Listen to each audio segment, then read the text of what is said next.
Шығыс Қазақстан үшін ауыл шаруашылығы экономикадағы маңызды бағыттардың бірі ғана емес. Көптеген адамдардың еңбегі мен таланты шынайы көрініс табатын сала. Мамандардың әрқайсысы фермер, агроном, ветеринар, инженер, технолог немесе экономист болсын, өңірдің аграрлық саласын дамытуға өздерінің ерекше үлестерін қосуда. Олардың бірлескен жұмысы дәстүрлер мен заманауи технологиялардың үйлесімділігін көрсетіп, тұрақты өсімді және саланың өркендеуін қамтамасыз етіп келеді.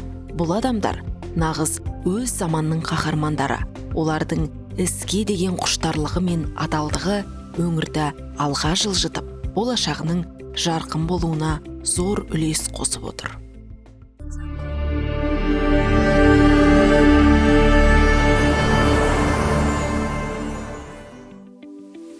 Туған жер алтын бесік деген халық сөзі бекер айтылмаған. Шығыс Қазақстандағы Ұлан ауданының Привольная ауылында туған Василий Воропайдың есімі тек өңірге ғана емес, бүкіл елге танымал. Василий Григорьевич Воропай 1942 жылы 5 қазанда Шығыс Қазақстан облысы Таврия ауданындағы Митрофановка ауылында дүниеге келген. 8 жылдық мектепті аяқтаған соң өзінің еңбек жолын тракторшы болып бастады. Ол көлік гаражының меңгерушісі, шаруашылық басқарушысы, бас инженер, кейін Багратионовский колхозының директоры болды. 1997 жылы колхоз ыдырағаннан кейін Василий Григорьевич Багратион 2 шаруа қожалығының негізін қалап басқарды. Заман қиын болды. Нарықтық экономикаға көшу көптеген ауыртпашылықтар әкелді. Бірақ Василий Григорьевич шаруашылықты сақтап қана қоймай, оны Шығыс Қазақстан облысындағы ең үздік қожалықтардың біріне айналдыра білді. Мен осында, осы жерде тудым. Багратионда жұмыс істей бастадым. Оқып жүргенімде бөлімше басқарушысы болып жұмыс істедім. Юрий Васильевич Старков директорлық қызметтен кеткен соң, оның орнына мені тағайындады. Мен агроном болып та жұмыс істедім. Ол мал басын, техниканы, өндірістік ғимараттар мен егістік алқаптарын сақтап қалды. Ал ең бастысы адамдарды жұмыс орындарымен қамтамасыз етті. Өзінің еңбекқорлығы, көшбасшылық, күрделі жағдайлардан шыға білу қабілеттері және табысқа деген мызғымас сенімі арқасында Василий Григорьевич ұжымымен бірге биік белестерді бағындырды. Бүгінде шаруашылықта шамамен 800 адам жұмыс істейді. Оларда жай ғана жұмысшылар емес, ортақ мақсатқа ұмтылған үлкен бір әулет деуге де болады. После окончания школы я Мектепті аяқтағаннан кейін Багратион 2 шаруа қожалығының арқасында Шығыс Қазақстан университетінің заң факультетіне оқуға түстім. Шаруа қожалығының басшысы Василий Григорьевич Воропай мектеп бітірген жастарды шаруашылық есебінен оқытады. Олар оқуларын бітіргеннен кейін туған ауылдарына осы шаруашылыққа келіп жұмыс істейді. Осының бәрі Василий Григорьевич Воропай сияқты өзін ғана емес, өз адамдарын, Привольная мен Митрофановка ауылдарының тұрғындарын, өз ұжымын ойлайтын басшының арқасында мүмкін болып отыр. Сондай-ақ шаруашылық еңбеккерлері үшін панты мен емдеу орны да ашылған. Бұл жерде жұмыскерлеріміз тегін ем-дом алады, демалады. Багратион 2 ауыл шаруашылығы саласындағы табысты кәсіпорындарының үлгісі. Ол элиталық тұқым шаруашылығы мәртебесіне ие. Дәнді дақылдардың, күнбағыстың және көп жылдық шөптердің тұқымын өндіреді. Сонымен қатар, шаруашылық қазақтың ақбас сиырын және симментал тұқымды сиырды өсіру жөніндегі асыл тұқымды зауыт, асыл тұқымды жылқы, марал және ара шаруашылықтарда дамып келеді. Бүкіл компанияның көп салалығын және тиімділігін көрсетеді. Сондай-ақ мұнда ет және сүт өңдеу ісі жолға қойылған, яғни өндірістің тұтас тізбегі құрылған. Осылайша кәсіпорын тек өңірдің емес, бүкіл елдің азық-түлік қауіпсіздігін қамтамасыз етуде маңызды рөл атқаруда.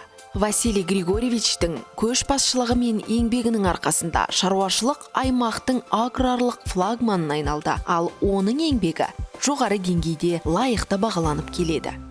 Начиналось с того, что Барлығы жан-жақтан құлдырап жатты. Бірақ тағы да қайталап айтайын. Мен өз елімнің, Қазақстанымның патриотымын. Сондықтан Багратионның күйреуіне жол бере алмадым.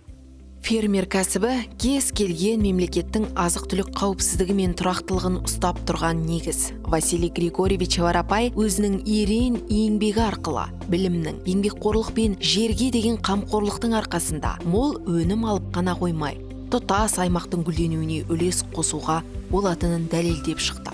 Оның басшылығы мен көп салалы шаруашылық дәстүр мен заманауи технологияларды үйлестірген тиімді ауыл шаруашылығының үздік үлгісіне айналды. Нам очень повезло. Бізге, маған және аға бауырларыма, әпке қарындастарыма Василий Григорьевичтің жұмыс істеу тәсілдерін еңбегіне, туған жеріне, табиғатқа және жалпы барлық нәрсеге деген қарым-қатынасын көру бақыты бұйырды. Әрине, біз одан үлгі аламыз, оған бағдар етеміз. Атамыздан жұмысты сапалы, адал атқару керек екенін үйрендік. Мұның бәрін бізге атамыз үйретті және ауыл шаруашылығындағы жұмыстың қалай атқарылатынын көрдік. Басқа жолды білгенде жоқпыз. Әрине, таңдауымыз ауыл шаруашылығындағы жұмысты жалғастыруға бағытталды. Кішкентай кезімнен бастап мен атаммен бірге алқаптарға шығып, жұмыстың қалай атқарылатынын көретінмін. Маған соның бәрі өте ұнайтын. Ең жылы естеліктер сол бір кездермен байланысты. Алайда, Василий Григорьевичтің үлесі ауыл шаруашылығы өндірісінің аясынан әлде қайда асып түседі. Ол жерге және жанындағы адамдарға қамқорлық жасап келеді. Он понимает людей. Ол адамдарды түсінеді. Оған алғаш рет көмек сұрап барғаным есімде. Кейін де бірнеше рет жүгіндім. Ешқашан көмек көрсетуден бас тартпадым. Оны көп адам құрметтейді. Ол осында басқарушы болып келді. Агроном болып жұмыс істеді. Кейін қызметі жоғарылады. Жастық шағымызда отбасыларымызбен араласып, дос-жаран болдық. Привольная ауылында оның бастамасымен заманауи сауықтыру және спорт кешені салынған. Оның жетекшілігімен әлеуметтік әріптестік аясында Митрофановка ауылындағы ұзақ жылдар бойы қараусыз қалған Петр мен Павел апостолдарының шіркеуі қалпына келтірілді. Бүгінде бұл шіркеу жергілікті тұрғындардың рухани бірлігін нығайтушы мекенге айналып отыр. Ал 2018 жылдың маусым айында Воропайлар әулеті Митрофановка ауылына Кеңес одағының батыры Николай Евсеевич Луттың кеуде мүсінін орнатты. Бұл оқиға тарихи естеліктерді сақтаудың және жерлес батырларға құрмет көрсетудің маңызын көрсетеді. С 2006 года 2006 жылдан бері Василий Григорьевичтің бастамасымен ауылымызда хоккей спорты қайта жаңғыра бастады. Себебі ол кісі осы спорт түрін жандандыру идеясын ұсынды. Содан бері бізде аудандық, облыстық деңгейде турнирлер өткізіліп келеді. Ол үнемі қолдау көрсетеді. Біздің ешбір өтінішімізді ескерусіз қалдырған емес. Құрал жабдық сатып алу, Өскеменге оқу жаттығу сапарлары сияқты мәселелерде әрдайым көмектеседі.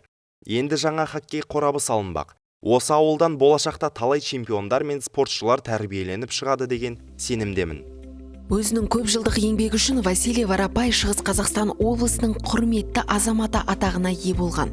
Сондай-ақ бірнеше марапаттарға, оның ішінде еңбек қызыл ту ордені, Ленин ордені, құрмет және 3-ші дәрежелі барыс ордендеріне, тың жерлерді игерген үшін, еңбек ерлігі үшін, еңбек ардагері медальдарына ие.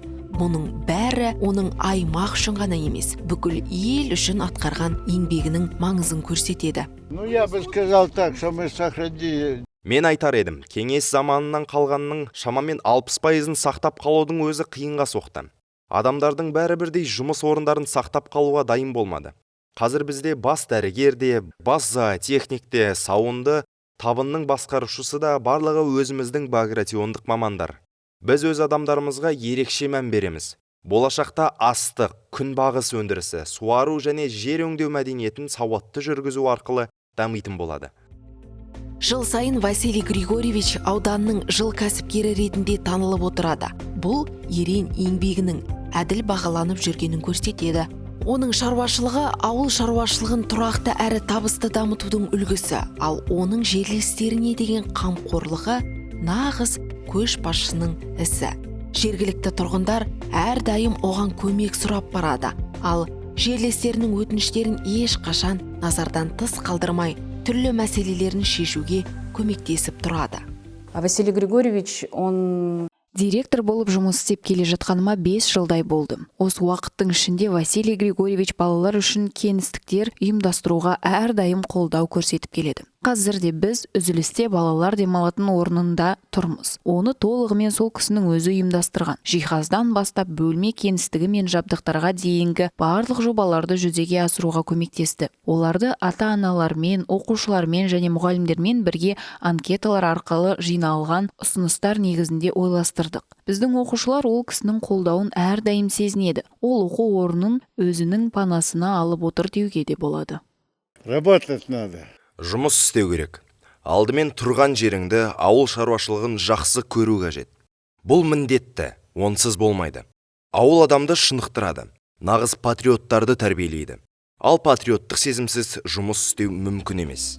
Василий Григорьевич Воропай еңбек адамы. Қарапайым тракторшыдан өңірдің мықты кәсіпкеріне дейінгі жолды жүріп өткен жан. Ол ел болашағы жерге деген, адамдарға деген қамқорлықтан басталатынын жақсы біледі. Оның ауыл шаруашылығын дамытуға және туған өлкесін гүлдендіруге қосқан үлесі Шығыс Қазақстан облысының өркендеуіне септігін тигізетін нағыз патриотизм мен кәсібиліктің жарқын үлгісі.